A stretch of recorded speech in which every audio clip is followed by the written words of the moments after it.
feel like Kobe in the fourth quarter.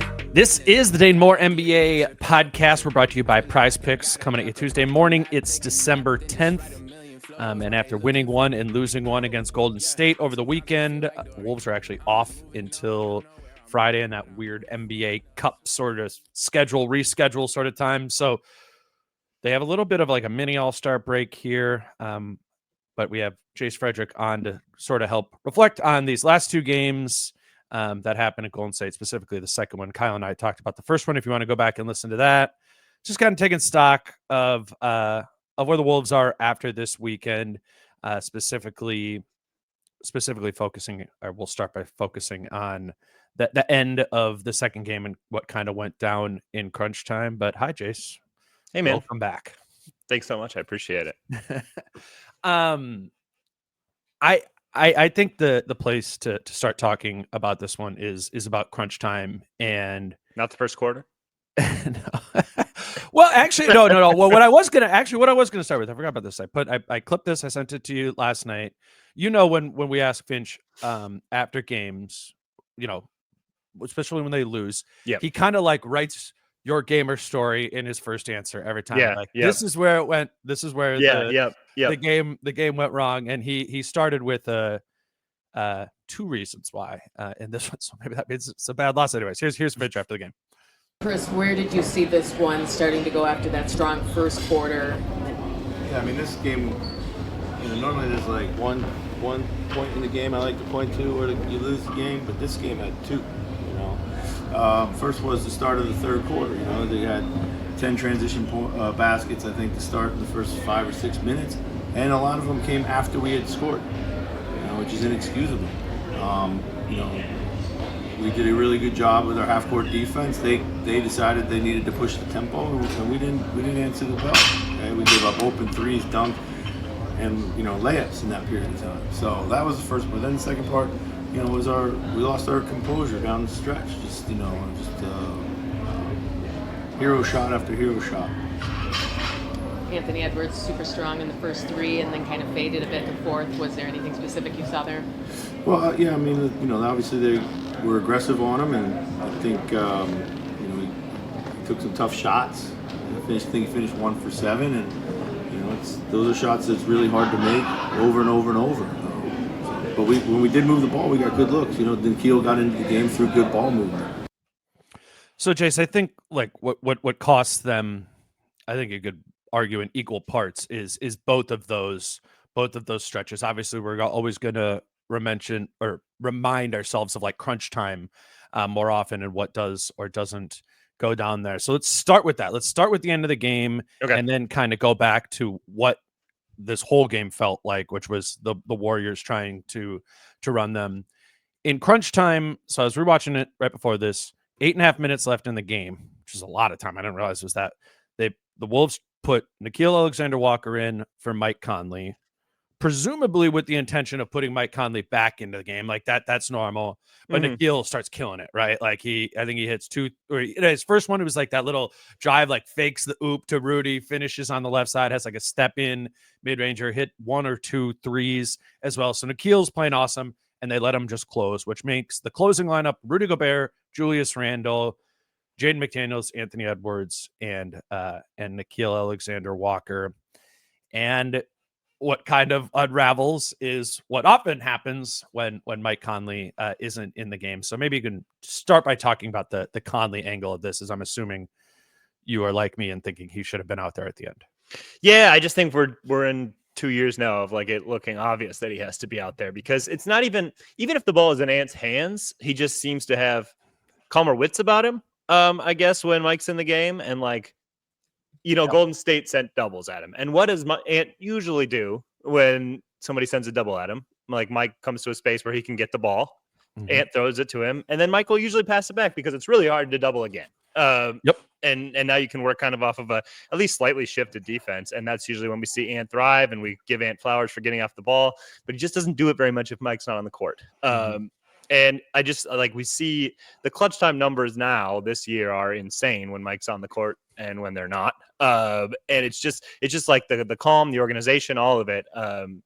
It's just required. And I just don't think this team has evolved enough either via personnel or with like just the maturity of like Ant to survive when he's not out there when like teams are really tightening up defensively. So you tweeted these out here. Mhm. I mean, clutch time is always not a huge sample size, but this is pretty telling Yeah. thus far. So this is like yeah.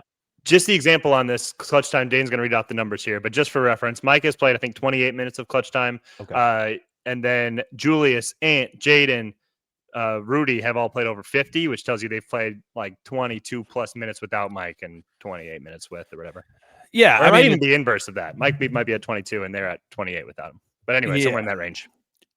And I mean, moral of the story is they've massively won the minutes of clutch time this season. When Mike Conley's out there, he's a plus 13.3, and then Randle minus 14, Ant minus 19, Jaden minus 21, Rudy minus 22, Dante minus 30, Nikhil minus 40, and that's all in terms of and that's in terms the of net Nikhil rating. number is that Nikhil number kind of gives you the number of what it is when Mike's not on the court.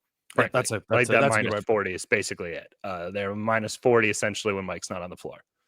So I think the interesting part here is Nikhil playing well there and choosing not to go back to Conley, because I actually think that's what cost them the game. And Nikhil was great there, but I don't think there was a pathway to win that game without Conley on the floor. So I think Mike over Nikhil would be the normal step to take there, but maybe let's run through these other options here. And to be clear, I think that's the only one that Finch has in his head as like a possibility a lot of times, especially against Golden State. I think that's where he decided like that is the only switch we can make here to get Mike in the game. And so the obvious one people are thinking of is, all right, Julius Randle in the first game against the Warriors didn't close that game. I mean, it kind of got the garbage time at the end, but in the fourth quarter didn't play. I think Julius only played 8 minutes in the second half. So there's some of that, like, why couldn't you do that again? And to me, I think he would be the person I would most point to. Same. I did in the moment when I was watching it, of being like, okay, well, you got to get Mike back in here. And then, Nikhil's playing well. And I'm like, well, then the other option has to be Julius if you're going to go to anybody else, because you're not going to take Ant out of there. Jaden McDaniels was having a really good game and extremely important to guarding Curry. So, I mean, I guess you could make a Jaden argument, but there's a pretty strong one against it. So then it becomes Rudy or Randle that you could take out of the game. And you make the Rudy case. Okay, maybe we can go small. The Warriors are playing pretty small. You slide Julius to the 5. I think a lot of people would want Rudy out of the game there. But the Wolves have played very little small ball this season, so I would understand not closing with it. So long story short, if you're gonna put Mike back in the game, I don't know how the answer wouldn't be Julius Randle. They're the only cost. I was like, okay, what is the cost of that? Julius was guarding Jonathan Kuminga, who's kind of like their second scorer, and I don't know how you sort of reconfigure the matchups. That maybe Ant goes on him, and then Mike goes on to Gary Payton. I guess that's probably the answer. Makes sense, right? Like with the Wolves to take Jonathan Kuminga trying to go one-on-one, Anthony Edwards, who's maybe their best one-on-one defender. I think I was just thinking about it like very linearly of like, okay, well, Mike has to come in and guard Kuminga. Right. No, but you could reconfigure it. I think there was a lot of reasons to put Mike Conley in the game, and probably for Julius Randle. Hindsight being 2020, I think that would be the answer there. But to your point, I think Finch is only considered Conley going in for Alexander Walker. I want to talk about that psychology a little bit. I think that's something where Finch is making a decision not specific to that game and is doing something, is playing for something bigger. And I understand like there's a possibility of something bigger. And if that happens, credit to Finch. If Julius Randle really hits into some sort of rhythm and does it will be because Finch gave him all these ample opportunities to kind of, maybe get opportunities that he didn't necessarily deserve. So if that's there, more power to him, and I'm wrong. But this one really screamed to me, and I've tried to go through the other ones, that, I think you can just be okay not playing Randle there, understanding that Julius is good at stuff, could create his own shot and do a lot of different things there, but you need Mike Conley on the floor. That seems pretty indefensible to me.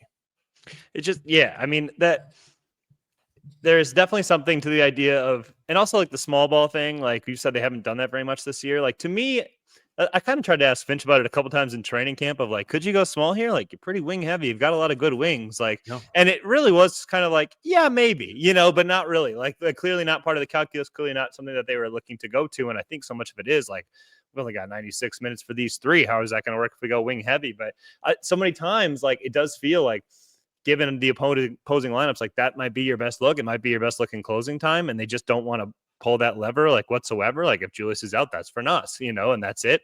I don't feel like, I feel like their roster is pretty versatile. And sometimes I don't feel like they're fully kind of embracing that or utilizing the full versatility of like their roster and what the lineups can be. And I think that is so much of like, it's egos, it's all these things. It's like, well, it's got to be Julius Nas. These guys have to have this many minutes, and like and Mike just feels like the one also where they're most comfortable being like, if we sit Mike here, Mike can handle it. The problem is the team can't, and I think that was part of the idea was, and to be fair, like they're putting 2 on the ball on Ant in the fourth quarter of the first game against the Warriors, and Ant is like consistently making the right decision. So maybe if you're Finch or Mike Honori on the bench, that gives you a little bit more confidence of like, maybe we can put Mike down and let Ant has been making better choices as like the primary initiator, even when they're putting 2 on him. Like, let's believe this. Right. And I think it's interesting that like why that didn't happen with Ant. I thought what I put down was, I think a primary factor there was Ant just wanted to beat Steph. Yeah, for sure. And I think we could go through some other reasons that aren't all on Ant, but at the end of the day, I think that's on Ant. He turned up the dial of aggression against the coverage that is daring him to be aggressive. And he did it to beat Steph. That's what came off. 23. Okay. But I think he's got to wear that one. They also, like, when it's 2 on the ball and Gary Payton is the primary, and it wasn't always 2 on the gap too. It was just like Draymond sitting in the gap, ignoring Rudy too. It wasn't even like a real, like, obvious, like, okay, they have 2 on you, Ant, pass off of it here. The only obvious doubles were like a half court trap essentially. And they even did it one time when it wasn't Ant. Like I think that was probably confusion. It was like Nikhil brought it up or something. And they were come over to trap. And I think it was because they were like, oh, that's not it. Like. Right. And I just, against that defense, which I just thought Golden State had a really good game plan in this one overall in the second game, just executed a lot of stuff really well. And against that coverage, I just think you needed Mike to be, particularly when it wasn't 2 on the ball and it was just like Draymond and gap help. You just need a new initiator in that situation. Because even if Ant is able to get into Peyton, now it's Peyton and Draymond Green, right there at an awkward sort of mid-range distance. We saw Ant get there a handful of times. He's taken tough. That's the hero ball that he's talking about there. So you just, again, in hindsight, you needed that release valve of Mike Conley, and at least for right now, Julius Randle doesn't provide that same sort of release in the half court. I feel like. Yeah, and then it does lead into like, then if it gets to Julius and there's not much flow, well, then that is when Julius is going to be like, okay, I'll prod here and see what I have, and sometimes I think like Julius prodding can work okay, like especially if it's coming within an offense that has some rhythm to it. But it's when Ant's taking too long on the double, and then he's just releasing it to Julius, and so now everybody's standing, and it's really easy for then Golden State to shift to Julius there, and now it's just like going one-on-one against a shifted defense where they have the exact matchups they want. Like it's just, you're just in low percentage situations. Like it's just everything when they double and you just get it to Mike, and then Mike makes a quick read, and now you face the shifting defense. You've essentially broken it down and exposed its weakness. That's when you win. And they just don't have that when he's not on the court. And that some of that's on it, some of that's on the personnel around it. I get that too. Like I know people are like, some of these lineups aren't giving him the best chance to succeed. Yeah. And I understand that as well. I understand the spacing issues, all of that. What doesn't make sense is it's not like Mike being on the floor is so much better of a spacer than Nikhil being on the floor. So that sense, it's like, why when Mike is on the court does it work and Nikhil's on the court does it not, and Ant's not even really giving it a chance to work. That just shows you, I think, kind of where the Mike Conley value really kind of comes in. I also thought Ant wasn't great defensively. Yeah, there, and the offense led to defense on the other side. Do you remember that one where he kind of came in the middle of the lane and he like tried to skip it to Nikhil, and it was over his head. It kind of like landed on the Wolves bench, maybe 2 minutes left or something like that. And then Ant is frustrated, and when he goes back on defense and they just run like single side pick and roll, Ant's guarding Gary Payton in the corner, Jonathan Kuminga rolls through the basket, and it's that exact low man thing we've been talking about not being there. Ant didn't get over to the basket to be the rim protector in that situation. When the read is obvious there, you can't like, are we going to try and take away a Jonathan Kuminga dunk and give up a Gary Payton corner three? Yes. Like that's like KYP, right? Like know your personnel. Right. And Ant messed that up. And Ant, he didn't talk in the locker room after the game because he was frustrated about his getting fined for swearing the 2 nights before. But he was very talkative in there and very much put the loss on himself and the hero ball that and the frustration that he played with. Like he very much wore that and acknowledged that, not on the record to the media, but I do think it's good that he knows that was all his fault. That the end of the game was Ant's fault. We can point to Finch of being like, okay, maybe you need to have Conley in there too, but Ant knows that he went into hero ball mode and he knows that he wasn't locked in at the end of the game. And he knows that that's the number one reason that they lost that game in the last 5 minutes of it. Yeah, it's hard to like blame a lineup when that lineup didn't even get a chance to work. Sure.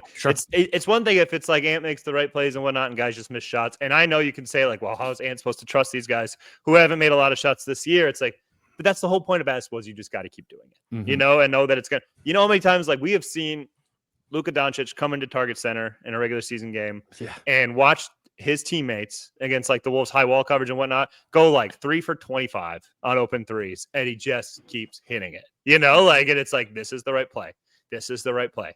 This is the right play. Because over the course of the season, it's going to pan out. There might be a game where you lose. Or even in the fourth. Even in the fourth, maybe 3 for 25, but they make 2 of 4 in the fourth quarter. Like, okay, that might be what, or in the clutch. Yeah. And that's kind of the evolution of like, yes, there will be a spot where you'd be like, I think I either have an edge here or I just think in this one possession, I need to be aggressive or whatever. But it's like 95% of the time, make the right play, make the right play, make the right play. And over the course of the season, over the course of the game, the bet is, and it's a good one, it's been proven out over the history of basketball that it'll pay off, So like, that's where that evolution still has to come.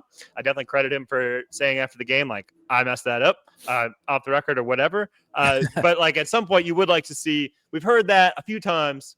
It would be nice to see the evolution start to occur from that. Like the accountability is step 1 for sure. Step 2, step 3. And I know there are games where he's made better decisions this year. Right. Sure. Literally 48 hours before that he did too. So it's not like this is moving backwards or anything, right. But yeah, if we isolate it for this one game, like it cost it. Right.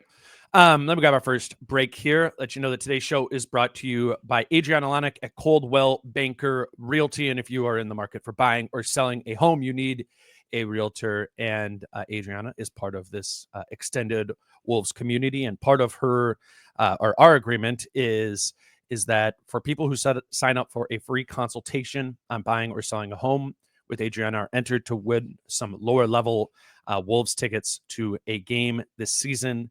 Obviously would like, if this is just something that's on your mind and you're considering buying or selling sometime in the next year or whatever, you got to start with this consultation.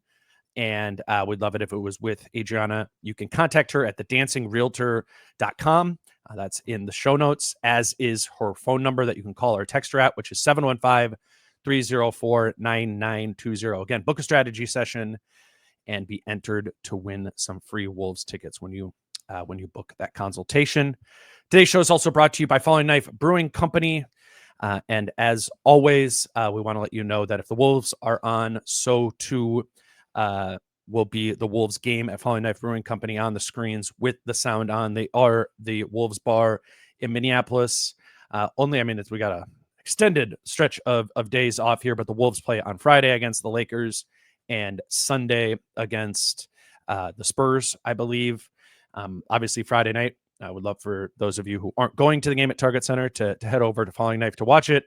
But also Sunday, I think they have Die Hard trivia right before the Wolves game. So you can, I really recommend, if you are somebody who frequents Falling Knife or wants to always kind of keep in touch with what's going on, follow them on Instagram. They have a schedule that they post there every week. There's Wolves games, but there's always a lot of other like trivia and different things to get to there as well. So keep Falling Knife on your mind if you think about going out for happy hour or watching a game this fall. That's Falling Knife Brewing Company in Northeast Minneapolis.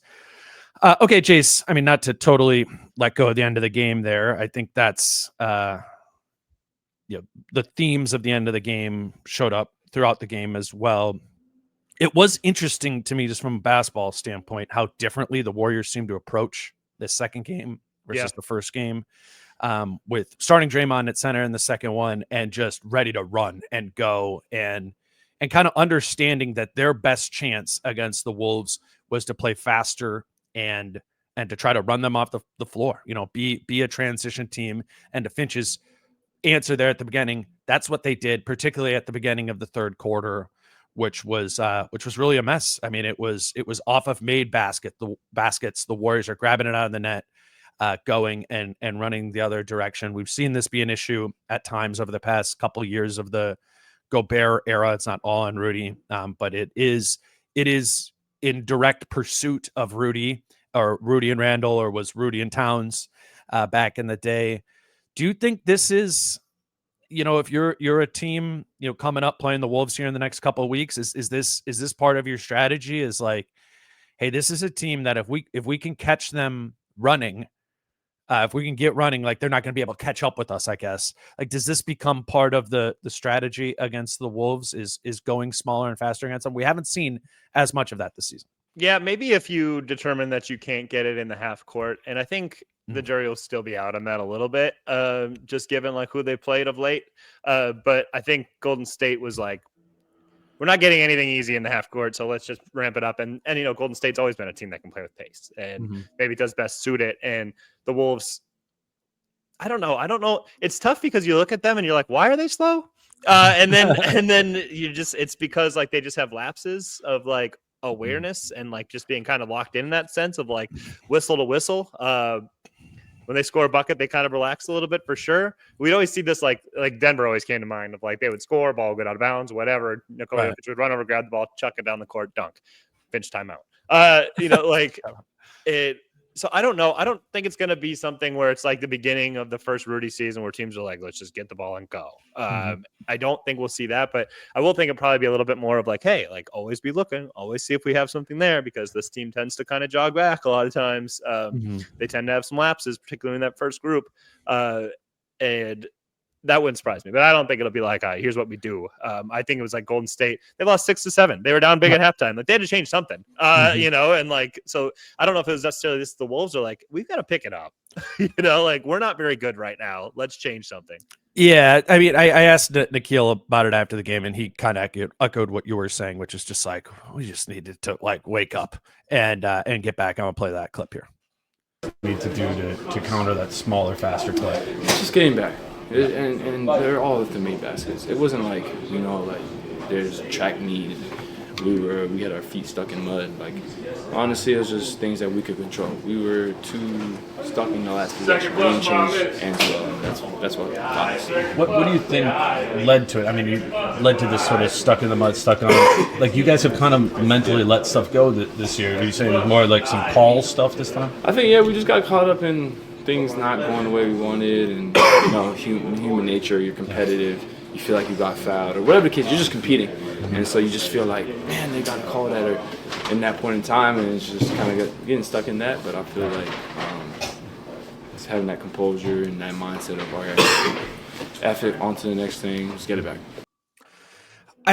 It's weird when you're at a game and you're not watching the broadcast and seeing the broadcast team like show the foul that wasn't called. Sure. Like I went into the locker room not thinking they got screwed over by calls, but there were some questionable ones at the end that Jaden where Steph just kind of flew into him. But again, I'm like, they're not showing the replay to that of us at Chase Center because there's a flop by Steph.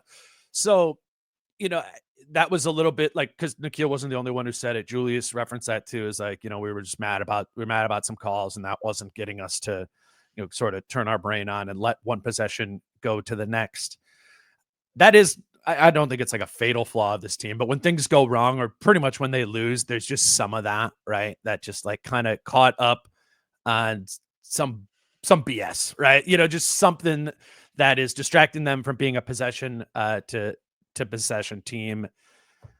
It's not an every game thing, but I guess maybe you can frame that in a good way of like, no, it isn't this flaw that the Wolves have, like you said, where they're super slow. It's they sometimes have some mental flaws where they just can't, they struggle to move on to the next possession. It is definitely one of those things where, like you said, it's like in losses and whatnot. And that's my main question, I think, remaining of this team is like, you see like their capabilities of what they can do when everything's going right. It's like, what about when it's going wrong? Because those are the games where we've seen them just not really pick it up. Like they're in their way to pull it out of a game where like things aren't going perfectly. It's just wild shot making. And it's just like, how can you stay consistent and can be consistently good even when something's going your way, even when like the opposing offense of what they're doing is putting a real stress on you, like making things difficult for you. Can you stick to what you do and do those things consistently well and over the course of the game, like produce the result you want? Those are things that I'm not. Last year's team was a for sure. You know, like there was no question. Like 48 minutes, they were going to be them, and by the end of the game, they were going to come out on top because of it. This team, like it is a big roller coaster. It comes in waves, and like it's like when things go bad, they go bad. And I just think a lot of times in the last 4 games, like they were just going good, so there's not that much to stress you to kind of put that to the test. So I think that's something that's still. Like Golden State got out, played fast, like almost hit the Wolves in the mouth a little bit, and it took the Wolves a really long time to recover from that. And that's where I think they still have to prove a lot in terms of just like who they are and what they can be. Yeah, I guess I just wonder like why that is, you know, because that sounds like a maturity thing. That sounds like something, you know, that the young guys would, you know, if you got a team of a bunch of 21, 22-year-olds. I know the Wolves have like some young players, but I think that's a frustration to some of the fans is some of these things like effort and maturity stuff consistently popping up when, you know, it isn't, you know, oftentimes Julius Randle and Randle Gobert, like Yeah, a right. lot of Exactly, these right. things that we've talked Right. about, like those not should be like those are your vets, right? Like outside of Mike Conley. And I think a lot of this is just when they lose, a lot of it just goes, it's so natural and easy to point your gaze to the Wolves front court starters and be like, these are issues related to you. And I wonder, you know, I wonder what Finch is doing about that when we're thinking about, you know, playing the long game here. He's so committed to playing them over and over again. And you know, like we said, like closing with Randle there, not going small. I'm not even saying that any of those were the perfect right decision. It just seems it's what so you, much me, a priority. and a lot of yeah. I mean, what you talked about for the lineup, I think, is what you, me, and a lot of people watching considered to be like the best option in that situation, and it might not have worked either. Yeah. You know, sure. Yeah, I just it's just a lot of Julius Randle stuff. Yeah. I mean, and it's been a couple. I mean, both of the games in Golden State were like that, and you know, and I is kind of talking to some people and like asking like, why do you think Conley didn't, you know, why do you think Conley played as little as he did in the fourth quarter? And it was like, well, you know, Julius didn't close the first game, so you can't have him not close twice. It was like, well, I mean, same team. Yeah, you don't. Like, you don't you're playing against the exact Yeah. same team. It's pretty easy to write it off the same way. You know, like I just didn't get what his advantage was in that matchup. You know, and it didn't come to fruition really in the fourth quarter either. There are situations where and we like probably don't give it enough credit. I do like when it is a team that does not have somebody who can contain Julius one-on-one and he gets down to the lane and they bring a second and it's like Julius is good at kicking it out and it's awesome offense from there. That is like that happens all the time, but that's not like the Warriors weren't worried about him in that way, or he wasn't presenting a threat in that sort of way. And you know, so then he just needs to be a one-on-one scorer at a really high clip, and he hasn't been that this season. And then Rudy too. There's a lot of reliance on Rudy. There's a lot of fourth quarter touches, a lot of second half touches for Rudy, who shot the free throws pretty well this year, but he misses both of those free throws there.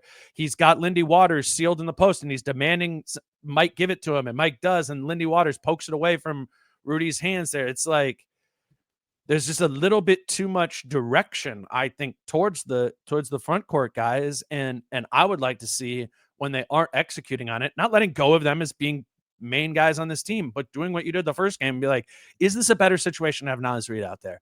Is this a better situation to have Mike Conley out there? And leaning towards something that is a little bit more fair, I think. It really, really feels like a prioritization of the both of them, and it's hard to not connect that to like something political. There's times too where it's not the political thing, and you want Rudy out there defensively to close all that stuff. Like, I get that, but I don't. Yeah, I don't know. I think it's just if they continue to rely on that with like the long game in mind, cool. But like it's gonna cost you some games in the short term, and I don't know what the opportunity cost of that is. I clearly Finch is aiming at the big picture there, but like we also can't pretend there's not a cost to it too. And let's not pretend too that you don't get into like we talks about this all the time. Finch says, like certain playoff series, like this wasn't a series for this guy because the matchup wasn't that way, or this wasn't a series for that guy. It's like, well, how are you ever going to even be able to go to lineups that you're like, no, this is the right lineup for this series? We haven't used it all year because we were just focused on this closing five and the starting five. But this is where like if matchups matter at the most important time of the year, how can you not even dabble in it at points in the regular season? I think that to me is like really confounding. Like on now, like game 4 of the first round on the road or home or whatever, and like you need to win a game in the second half, you're going to roll out a lineup and we're going to be like, this lineup has played 8 minutes together this year, like because how many times has Naz Reid even close? If you get to the playoffs, and Naz has 3 minutes of clutch time this year. 3. Is that true? I know. Like in that graphic it was like a -123. I should just edited it out because then everybody's like, no, it's -123. 3 minutes. Yeah, like doesn't play in clutch time. Like.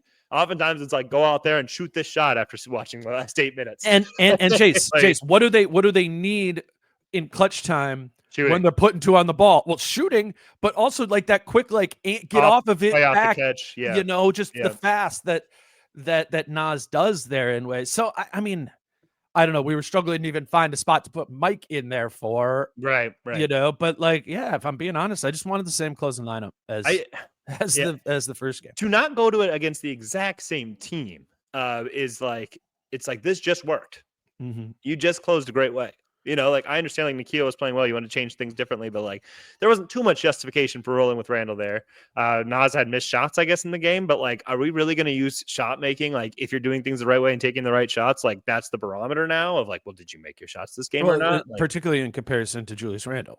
Correct. Right. It's not hitting his at a high clip. I mean, it's not like Golden State wasn't doing some things differently, right? Like, Gary Payton is in that game to close it, which is a different look for Ant, but I would argue that means you need to have more, have a greater need to have Mike Conley and or Naz Reid out there next to him. They don't have Looney out there.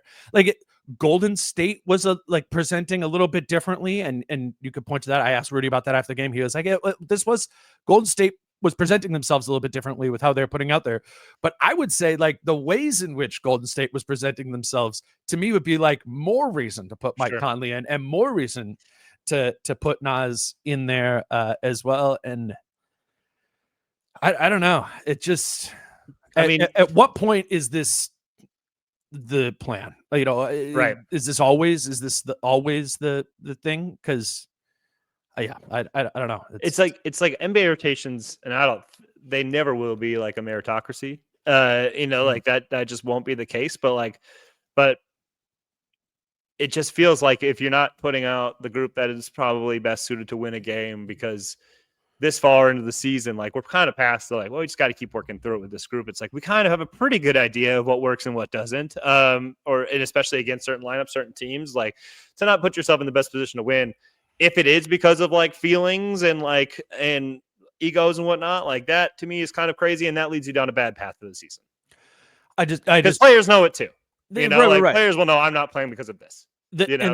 And there's no way that's not a big factor of what's going on. It might not be the number one factor, but how long is it a factor where Mike is being benched to close the game because he's going to be the one who accepts it best?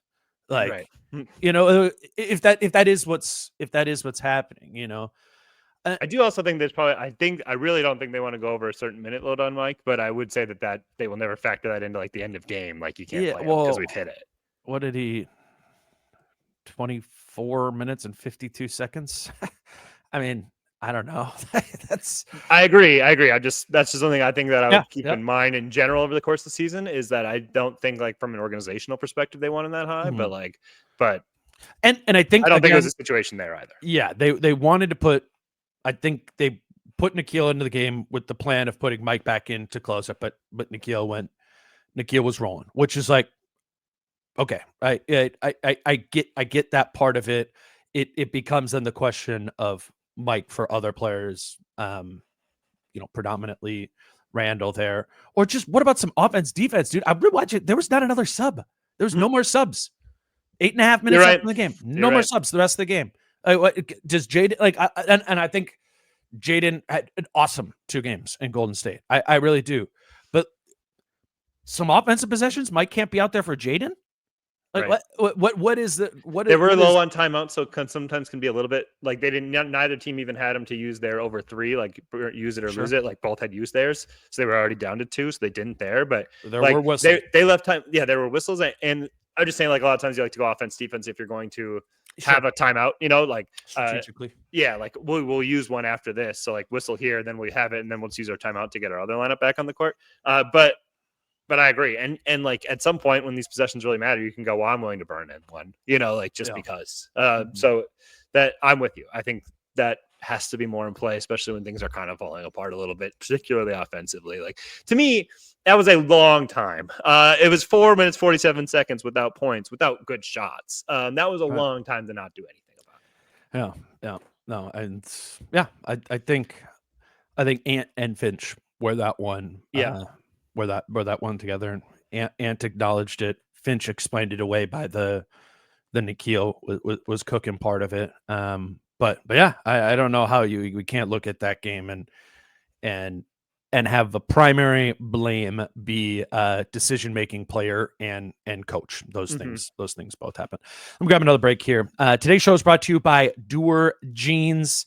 We're really excited to have Doer on for the holiday season. I'm genuinely like, I wear these all the time. They are like the comfortable pair of pants that like have a little bit of stretch to them but don't look like stretchy pants. It's the best way I could describe them. They look normal. You can wear them like to formal things, but if you're just like sitting around or moving around, they are comfortable all day. I really would recommend them as a Christmas present. If you have, they have men's and women's options there. Somebody in your life to try this out. It's a online. You can go to their flagship stores in LA or Denver, but it is an online store. It's Doer.com. If you go to Doer.com/DaneMoore, they will give you 20% off your deal, your purchase, which is a great deal. It really is a company I would recommend, and even if it's not for a Christmas present, get yourself a pair. Try out one and be like, okay, maybe this will be where I go with my pant wearing decisions. Again, that's Doer Jeans. Shop Doer.com/DaneMoore. Don't wait to get 20% off. Go now to shopdoer.com/DaneMoore. Again, that is in the show notes. All right, Jace.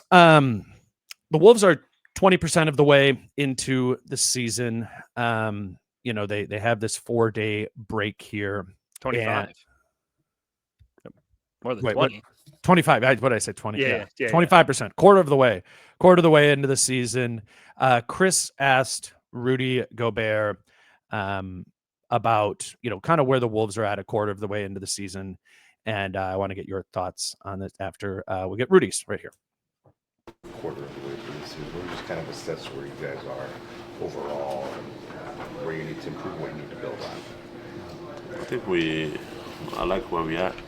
Not in terms of the standings, but more in terms of the things we've been through as a team and our awareness right now. Like we know we can exactly feel, like a game like tonight, we can exactly feel what happened, and with that mindset, I think good things will happen. Now we just gotta keep keeping each other accountable, keeping ourselves accountable, and keep putting the work. It's all about putting the daily work and keep learning, keep getting better, and keep being who we are. I think great things will happen. So, Jace, I do think that is Rudy being genuine. And I like that answer. Like, I like where we're at, not in terms of the standings. Like, we have not been winning enough for the team that we have. Pointing a little blame at, I think it's fair to say the struggle of sort of acclimating some of the new pieces. They've hit their fights.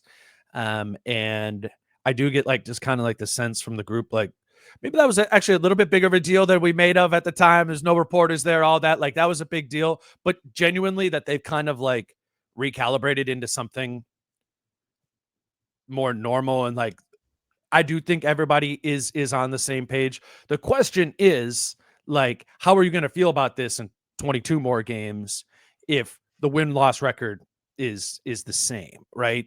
How everybody's feeling together and all that only goes so far when you're a team, that had 50 some win expectations going into the season. What do you think about how they're feeling about themselves a quarter of the way into the season, and where does that differ from your opinion at all? Yeah, I think they're just like, I think they are pleased with progress. And I think they were at a real low point 5-6 games ago. Yep. And I think what Rudy said, like, we know after a loss like this, like what went wrong. I think even for them, that feels like progress because there was just so much of searching for answers or like, what is the right answer? We don't know. We don't even think we have answers right now. Essentially, I think was kind of the thought of like, yeah, I'm not sure what the answer is. And when you think you found them and it's when you can lose a game and just diagnose why you lost it and move on, like, okay, we got to be better here and then we'll win next time. Like that's a much more assuring feeling than being like, I don't know. Either I don't know why we lost or I don't know if we can fix it. Like that is more concerning and that's a little frightening. And that's like, I don't know if this is getting back on the rails. So I think they're just more confident of like, we think we have a good idea of what it takes to win and we think we can achieve that most nights. So I don't disagree with them that they've made a lot of progress in that way. Where like do I like where they're at in general? I don't know because they barely played any of the best teams. Like it's so hard to like gauge like based off what the expectations were of this team and what they were supposed to do this year, which was I think contend for another title. Frankly, like and they played Dallas close loss, played Boston close loss, and that's it. Like that as far as like premier teams. So I don't know. Like they played really well against some really bad offensive teams in the Clippers and Lakers who are like right around where they are in the standings. So like that feels good, I think, to dominate any like average team even. And Golden State, I don't think you expect Golden State to be a title contender either. So like, I don't know like where they're going to stack up among the top teams, but I am pretty confident that they're better than these like play-in type teams in the West. Yeah. I mean, it's all about framing, right? Of like, well, yeah, within the kind of playoffy pack of Wolves or of the Western Conference teams, they're in that and they're certainly like a contemporary, if not slightly above the Clippers, the Lakers, the Suns and those sort of teams. The difference is last year they were above that fray. Yes. That is the Western, like the deep Western Conference, right? And the Western Conference is deep, but they were they were Memphis. It was Denver, Oklahoma City, and the Wolves like last year. That was it. That was the top three. And this year it's OKC, Memphis, and Houston, right? Right. I mean, maybe Dallas there. Dallas is for sure in there. They've been great since the slow start. They've been really great since then. And things can change, but they only tend to change if like you make a bunch of moves. Like you could say, well, Dallas won the West. It's like, yeah, Dallas got way better at the trade deadline and then won the West from there. So like you can shift things, but oftentimes once you get to mid-January, you do have a pretty good grip of who a team is and what they're capable of doing, unless you do make shifts that can then, material change that can change the equation. So I like this. Let's talk about this. Like, do you think they need to make a material change to the roster to get back to that level? Or can this group as currently constructed, raise up a little bit with more time and finding some more things? We're talking about if that is like the expectation, and that's important to making a run this season. Can this Wolves team get there to that top tier without making a roster change?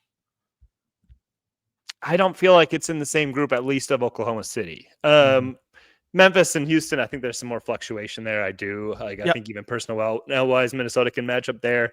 I think if you want to like compete for an actual championship and like say you're going to beat OKC in a series and say you're going to beat Boston or New York in the finals, I do think you probably have to find more consistency in terms of like playing one style that you can lean on, fitting guys in a bunch of guys in that fit around Ant. And I don't know if Randle is like a really great fit next to Ant. And like Jaden's shooting has to be a lot more consistent, I think, because I do think you need to be like a top 5-ish offense if you're going to compete with these teams. I would say OKC, Dallas, Boston, New York are like the 4 teams right now that are probably everybody's like title favorites. Cleveland, right? Cleveland As well. Yeah, you're right. You're right. That's bad on me. They definitely belong there too.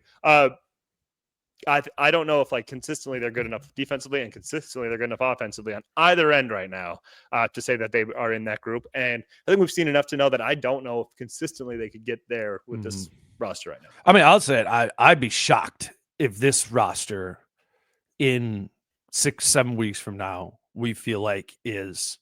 I don't think they're gonna be like 12 games or 500 by any. Yeah, but even like that, we would be able to sit here and be like, "Yep, this is about their."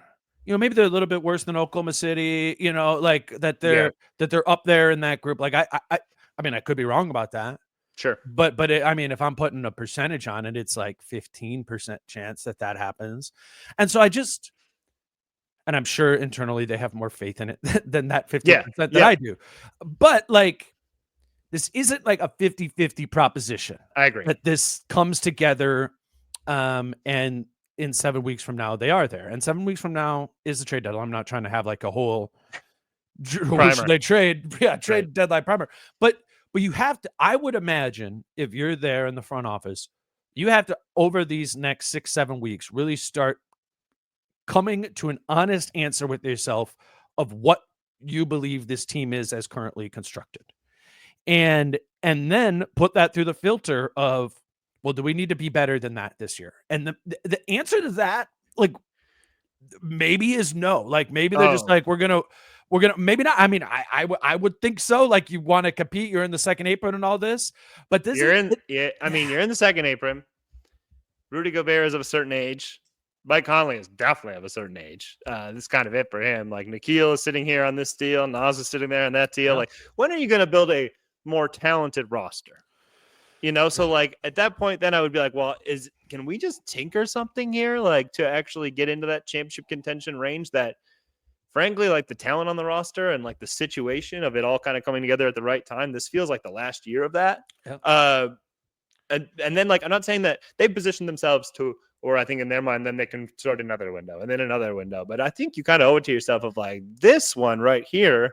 If we think it's not like this earth-shattering move or whatever the case may be, if we can make one move and potentially catapult the team up to another stratosphere, then I think there should be some urgency to do that, frankly. And I mean, the good news for them is they have more time. Like, you can wait 12 more games or whatever and then get the answer. Oh yeah, and I'm saying they should. And I'm saying I agree with that too. Like, jump into that being because it's easy to say they should trade Julius Randle. It's a lot harder to find a practical trade given the second eight, which I need to do more reading on that before I do the whole thing. But it's like I start going through it, man, and it is like doesn't work. Yeah, it's a this lot of can't players. Do that either, Yeah, that you'd be getting back for Randle that you would be like, well, that's gonna fix it.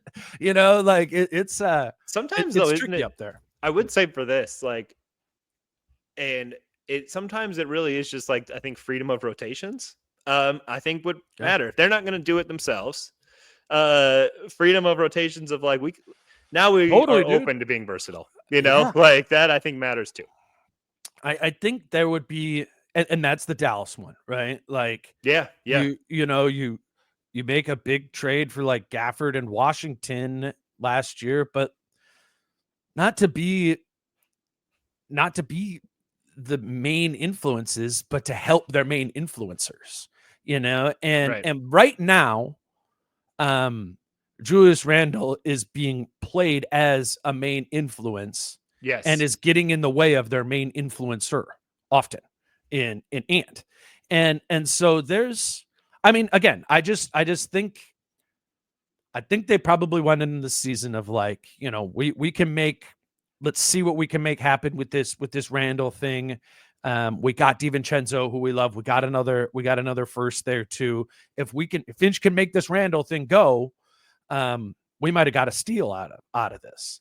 But now you just 20 some games into the season, 23, yeah.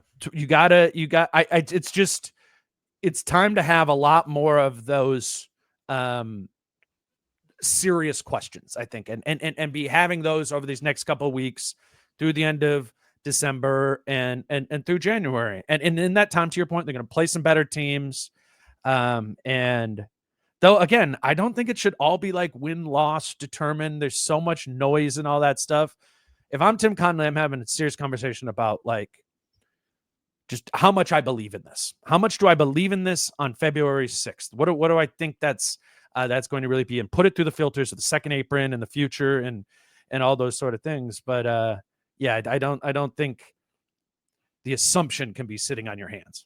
I agree. And then I would say, like, within that window, like, you're giving it time, certainly, because 23 games, hey, like, maybe it does take 35 and it takes off. Like, maybe, like, we can't be like, that's a 0% chance. But also, like, if you have it in your window and organizationally, I think you're probably like having these conversations of like, here's where we want to be. And I know they just won 4 straight games. I do. I get that. But we totally view this team in terms of like you said, like, can you compete for a title or not? And like that kind of like, or at least make a real honest push at it. Because I do think that matters, just given like the ages of some of your, frankly, would have been some of your better players. But also within these next 12 games or whatever, like, okay, if we don't think it's going to get there right now, should we free ourselves up to be like, well, let's make this lineup change. Let's make this rotational change.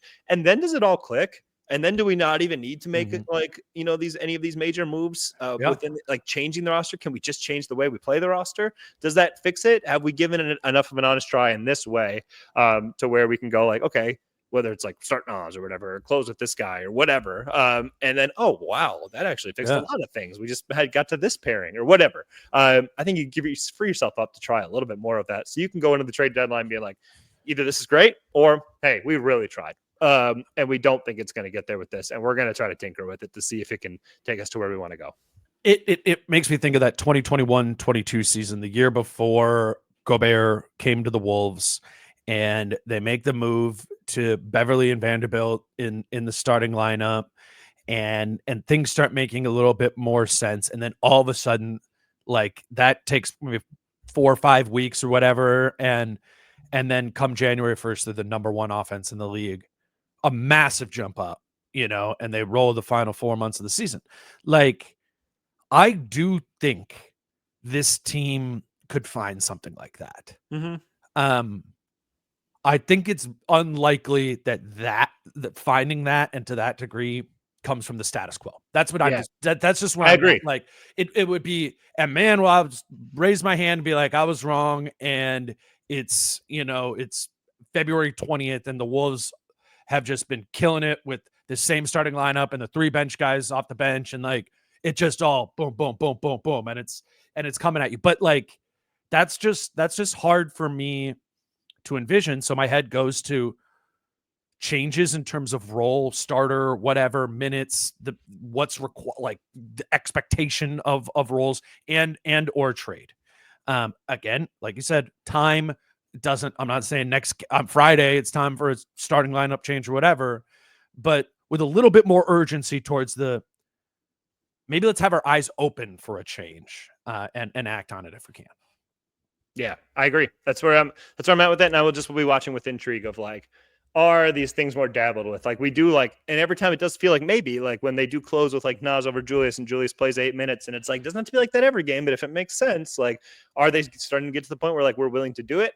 And then you think maybe they're heading in that direction. Like they close with a Nikhil over Jaden, whatever. Like, and then, Julius closes out this last game and it's like, oh, they aren't willing to go all the way there. That's for sure. So like, maybe Friday was still an indication that they're pushing in that way and they're leaning more towards that way, and it's just like it's not going to all happen at once, but I actually think so. I actually think so. I think what happened was they were pushing in that direction of more just fungibility of who plays, and Nas closing over Julius I think was an example of that. And then I think Finch got distracted by what Nikhil was doing. in the fourth quarter there, and also is operating under the like mind space of like Nikhil's been awesome all season. Yeah. If I check him into the game for Mike and he gets 3 awesome offensive possessions here in a row, like I should leave him into the game. And then I think he just got stuck there, and he just kept wanting Julius to do something there, and the move was to make a change. I mean, in hindsight, I don't see how it wasn't. But my guess would be Finch is a little less stringent with all of this over the next 4 to 6 weeks, maybe just out of necessity. Yeah, and I think that'd be. I think, and that's fine too. I think if that's the way you operate, if it's like you gave it, this however long or whatever, like I don't think it's like some cardinal sin to have tried to ride it out this long or whatever, and then be like, okay, honest, hand up, we tried. Now let's be more flexible, and now we have more. Yeah, you're not saying even bench him. Just be flexible with the idea. Right. And then when you're explaining these decisions, you have a lot more ammunition to be like, look, we did this and it didn't go here, and like look at this clutch time net rating. It's not very good. Like we had to try different things. We're just trying to mix it up here to see if we can find something there. Like I think you have a lot more to like make your explanation, your argument now. And that all makes sense to me. I think like the only non-negotiables at this point, if I'm closing a game, is like, okay, we have Ant, and some people are gonna hate this, but I'd be like, and then we have Mike, and then who else? Like who else makes sense for this matchup? It's probably Rudy, but not always, or at least an offense defense type of stuff. And go from there. Let's wrap this up with Prize Picks. Today's show is brought to you by Prize Picks. Jace normally does Mondays with me. I know. And pretty sad when that so we could do Monday Night Football from Prize Picks, but we did we did Tuesday. I was just looking at this NBA Cup tonight, which is Thunder, Mavs, and Bucks Magic tonight. Quickly looking at that, I was like, okay, I think Lou Dort will play a lot in that game and be important against Dallas. So I took him to have more than 15.5 points plus rebounds plus assists. I think Giannis is like low key having an incredible season, but Milwaukee is in such a weird spot. So I was like, okay, I know the Magic are good defensively, but in this cup game and, more light on it, like, go ahead, Giannis, like have more than 47.5 points plus rebounds as assists. Those were two that just popped to me quickly. Do you have any that you looked at this morning? Yeah, so I put Shai's assists are at 6. That's not usually what he's been doing of late, but I put that because if I remember in the playoffs, didn't like Dallas super heavy help, and like shooters just missed a bunch. So I would just guess that those opportunities are there and take the bet that the shooters hit more shots this time around. I'm assuming they'll come out with a similar defensive game plan. And then I did Wendell Carter Jr. Under 7 rebounds, totally based off the honest thing of he's buying foul trouble. Yeah, I like that.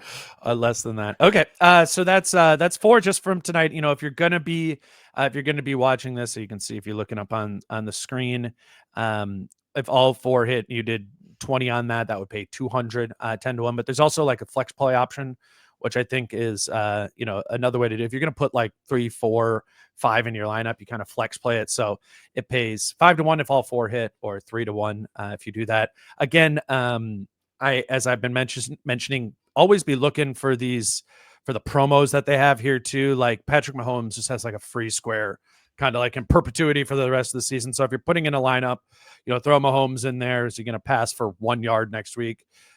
Be looking for that. That's always on like the popular tab there, or you can go up to promotions here. But if you are a consistent Prize Picks player, you do want to be looking at the promotions. There's a lot of opportunities that give you to reward you for being a consistent player.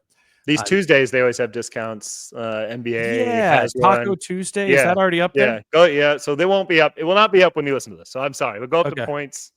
Scroll up and go to the points one. I think there's a Giannis one there. Yeah, Giannis is down 26.5 points. Yeah, it's got 3.5 more hours. It could maybe be if you listen right away. At the end of this podcast, right away. Yeah, you might get it before. Get it in there. Get that taco. But there will be other ones throughout the day Tuesday. So look around for those. Yep. PrizePicks.com, PrizePicks app. If you haven't signed up before, use the promo code Dane. One, to let them know that you came from me, which is helpful, but also they will credit your account with a $50 sign up bonus when you make your first $5 lineup. Genuinely, something I think has been really fun to do, particularly during football season. And maybe if you're out of your fantasy football playoffs, gives you something to do on Thursday or next week as well. Jace, you got anything else? I forget anything? No, that's it. That's it. We'll see. A few days of practice. Those conversations will be interesting, and I'm sure you'll talk about them in pods this week. Because I'm sure we'll ask a little bit more about it's time. Ask about flexibility and whatnot. What are you willing to go to and whatnot with Finch? So I think the things we talked about, I'm sure will be discussed more, and you'll have more ammunition for different versions of those conversations this week. Yeah, and I think so too. No practice today, Tuesday, but I'm probably both Wednesday and Thursday. Mm-hmm. We'll I would be assume there. Next up on the pod will be no Chris this week. It's just going to be me and Britt on Thursday. So we will do that. To Jace's point, we'll probably talk about what was said at practice on Thursday and or Friday. And because it's a goofy sort of week, and I don't want to do 3 podcasts before there's another game, Kyle and I are going to do Saturday morning after the Wolves Lakers game on Friday night. You all can read Jace at the Pioneer Press. You can follow him on Twitter at Jace Frederick. Have you done a Conley corner in a while? I was just thinking about that. No, I was going to get one knocked out this week. We have okay, cool. And a lot of times that comes down to schedule and whatnot. But yeah, I'm going to push for one this week and hopefully get one in Sunday's paper. But because it'd be a good time to have a mic conversation about some of this stuff. I don't know. I think, yep. And I know, like, rewatching that game, like, he was up the whole time and coaching right next to the bench. First guy off the bench, and when it does go to like a whistle or something, yep. He also because we were there to like the football games were on too. He's in his fantasy football championship against Matthew Berry this week in his guillotine league. Oh wow. Yeah. So me, him. That's pretty insane. Yeah. Yeah. No, he's like super sold me on. Do you do a guillotine league? I don't, but it has always intrigued me. Oh yeah. I mean, so many people. It's just so hard. Like, it's one of those where you're like, I'm in enough, but it feels like I'd have to be starting a new one because like none of my other ones will change to it. So like. Yeah. Yep. No. Yeah. It would need to be an addition, and it's like. I kind of feel like joining more fantasy football leagues, like joining Blue Sky, where it's like I'm actually trying to lose social media apps right now at this part of my life. Like, yes. trying to lose fantasy leagues. It's like, do waivers again? Like, I do understand the idea. This is not supposed to go that way. But like if your team stinks, then it's done. You don't have to worry about it. There's nothing worse than managing a team that stinks all year, and then you feel bad like you're responsible for it, though. But like if it stinks, you're done. And even if it kind of stinks, but you're in it, you still have a chance. Right. So I haven't ever heard anybody be like, guillotine leagues are awesome. I got knocked out week 3. Yeah. Right. Yeah. Yep. But then you forget about it and you're done with it. So it's not even on your plate anymore. That's a good point. So me, Jason, Mike Conley will be starting a guillotine league next season, and if you're gonna be like, more people. You're gonna be like, it'll be a great time to do a Conley's Corner and talk to him about some of these issues. And it'll be like Conley's Corner, guillotine league benefits. So Dane got knocked out this week, and he had Christian McCaffrey. How much are you gonna bet? Yeah. All right. We'll be back on Thursday with Britt. Until then, again, he's Jace. Follow him on Twitter at Jace Frederick. I'm Dane at DaneMooreNBA. Yeah. Till Thursday with Britt. Peace out. How I'm feeling, man, I hope it never stop, yeah. Green and hot so you can find me in the crowd, yeah. Don't let standards ever bring you down, yeah.